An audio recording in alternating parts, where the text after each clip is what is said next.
Hello, it's Stacey Holt from Real Estate Excellence. Thank you for joining me for this short video.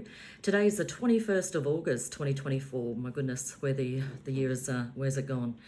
Now, I'm doing this short video just as a shout out and a couple of miscellaneous matters, but particularly we know that last Friday we found out that the second part of Stage 2 tenancy law, the proclamation, is starting on the 30th of September 2024.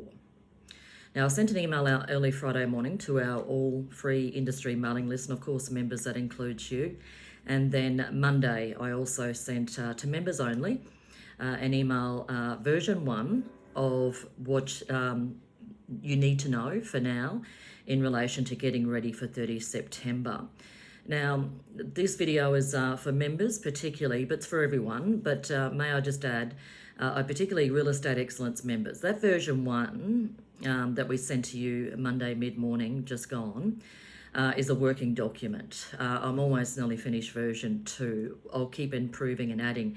And as I said, I actually personally sent that email to you on Monday morning. And I said to you in the email body that we're still learning, studying and developing our best practice in relation to all these provisions. Now, just to recap quickly for everyone, we know that Stage 2 went into Parliament 23rd of May. Not went into Parliament, I'll correct myself, had gone through Parliament from March and was passed in May. Now, there's a number of stages because there's so many changes. And the first stage we know, assented, as the term is, and it commenced 6th of June. Then we knew there was other parts that were going to be upon proclamation. Now, they're just important legislative words, but that's a date to be fixed and announced. Now, again, as I'm saying, I'm recapping, we know that we officially found out last Friday, just gone from the Queensland Labor government, that there's going to be stagnated parts in relation to the rest of the changes that have gone through Parliament, but just when they commence. And again, we know the first part is the 30th September 2024. We know the next part will be May 1, 2025. There's also another part, and what the terminology has been, the heads of power and the regulations around a number of very important matters for the industry. So we know nothing in relation to commencement of those head of powers. So go back to now. We now got just short, or roughly, forgive me, I'm not counter, but good enough, around 6 weeks to prepare for the commencement of 30 September 2024 of this next part of Stage 2. Now, for many, many months since early this year, I've long had planned my third trip around the state, and that's about to start in a couple of weeks. September and October, as usual, I'll be going through the state half-day PME, Property Management Excellence events, and I'll be focusing on particularly Stage 2 commencement 30 September, plus an update about the CPD, which is a completely separate matter to the tenancy laws, but I'll explain and talk to you about that. Now, members, particularly of Real Estate Excellence, if you can't get to the training I particularly just remind you that via the member update service, we'll be keeping you up to date. And the subject line is always member update. And if any have any questions, of course, please just email us and contact us, okay? So if you can get to training, please do. If you can't, understand for many reasons, but if you can, great. We're nearly booking out of many sessions, so Cairns, Townsville, Mackay, Rockhampton, Gladstone, Bundaberg, Sunshine Coast, Ipswich, Brisbane, Gold Coast, Toowoomba. And as I say, they start the first week in September. I have a slight gap over the school holidays, which I always, when I'm planning my education and training events, I try not to have anything during the school holidays because of family commitments and other. So the trip I'm about to start will be my third one this year throughout the state, and I look forward to seeing many of you. So the Stage 2 30 September 2024 will have a myriad of things we know, and particularly, and just forgive me for one moment, we know that we will have a new Form 18A. There's no doubt about that because of some of the legislation changes which amend the standard terms. So there's no doubt There'll be a new Form 18A coming. And of course, there's a new RTA bond form for tenants to claim the excess bond. And we'll learn more about that. And I must just shout out too, the RTA have great Q&As on their website. So please, by all means, go there. But I can't stress enough. And look, I've been lucky enough to have done this role of education, training and advising for a long time.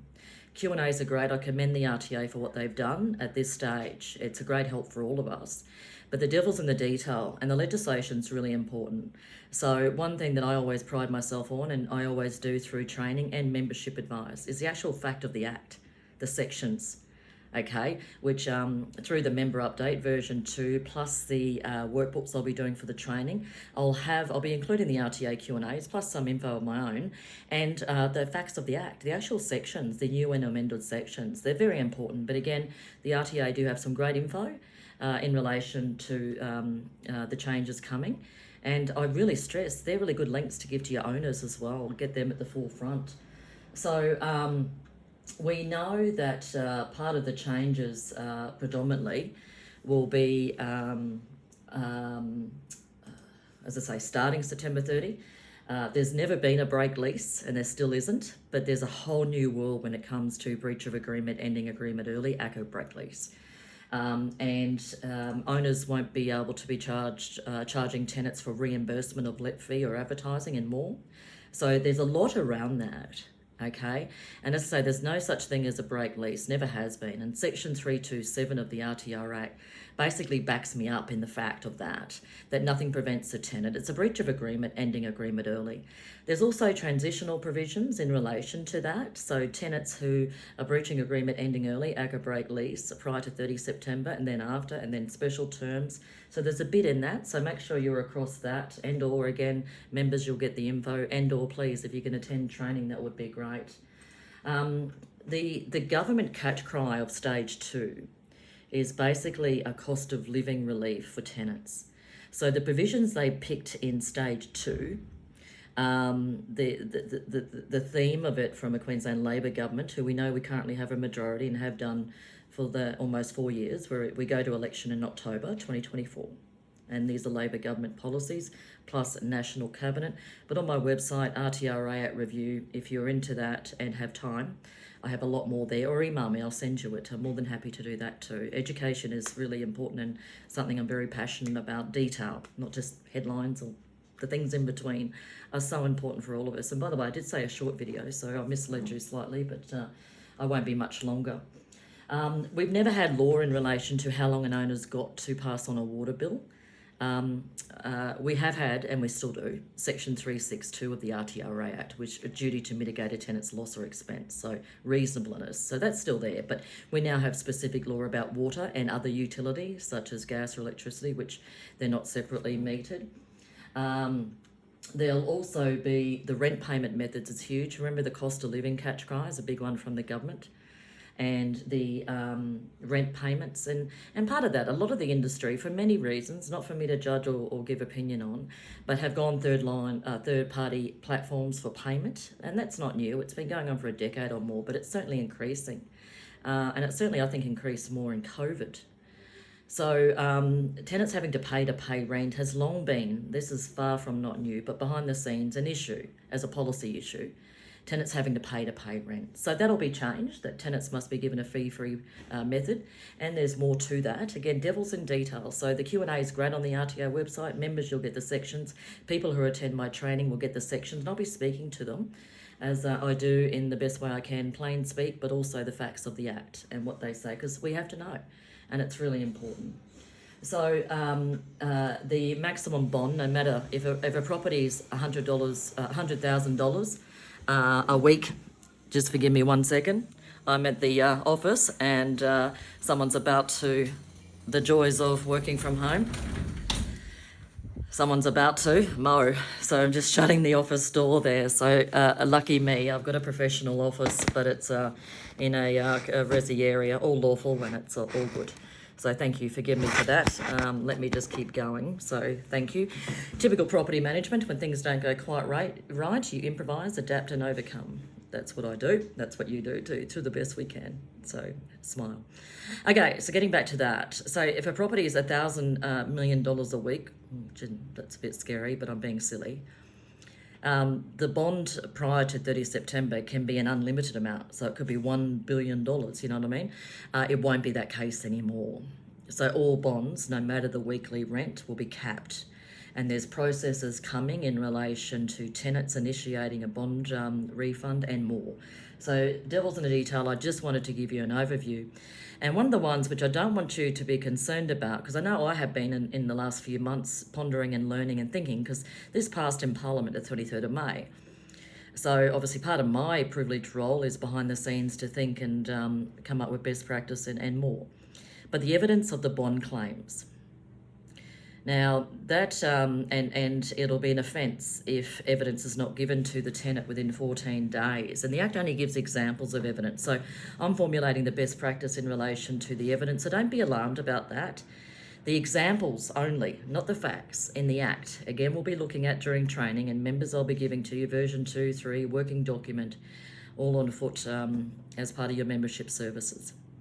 But the Act only gives examples, quotes, invoices, rent payment record, example there in arrears. So if you're claiming the bond. So the world never ends. Changes change.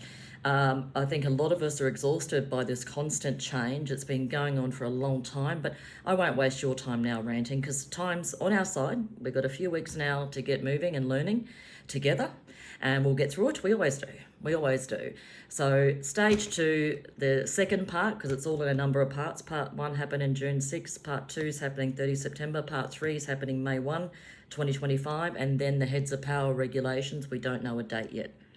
Okay, so realestateexcellence.com.au. Under the training events tab, you'll see all the details. And again, they're filling up fast. Please book soon, particularly members. We'd hate for you to miss out too. One location, one session, each event as normal for the PME half-day events. And members, we're an email away for support as we learn together. And we got this, and I'm certainly feeling very confident for all of us. And again, changes change. I'm not saying it's wonderful, but we have to be positive, because I don't believe there's any other way to be. This is Stacey Holt from Real Estate Excellence. I look forward to seeing many of you soon throughout Queensland on my 3rd trip this year. And members, thank you for being a valued member of Real Estate Excellence. I'm heading into my year 15 as Real Estate Excellence, and I thank you sincerely for your support. Thank you for joining me, and I said it was going to be a short one, but not quite, but not too long either. Bye for now.